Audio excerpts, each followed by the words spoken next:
మీరు అడవి నుంచి వచ్చారు కదా, అయినా అంత చక్కటి ఇంగ్లీష్ ఎలా మాట్లాడారు? అంత మంచి పాట ఎలా పాడగలిగారు? ఎవరు మీకు ఇన్స్పిరేషన్? అమ్మాయి గారండి. అమ్మాయి గారా? అవునండి. అడవిలో అనామకుడిగా మిగిలిపోవాల్సిన నేను ఈ రోజు కాలేజీలో ఇలా చదువుకుంటున్నానంటే దానికి కారణం అమ్మాయి గారు. ఎవరా అమ్మాయి గారు? చాలా ఏళ్ల క్రితం మా ఊరికి మా ఎంపీ గారు వచ్చారు. ఆయనతో పాటు వాళ్ళ అమ్మాయి కూడా వచ్చింది. నువ్వు బాగా చదువుకుని గొప్పోడు కావాలని చెప్పింది. పలకా బలపం ఇచ్చి నాతో అక్షరాలు దిద్దిచ్చింది.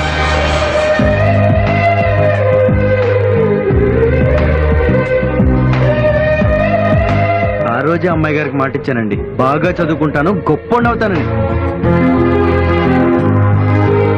అయితే నాకు బాగా చదువు నేర్పేయండి, గబగబా నేర్చేసుకుని గొప్పోడిని అయిపోతాను.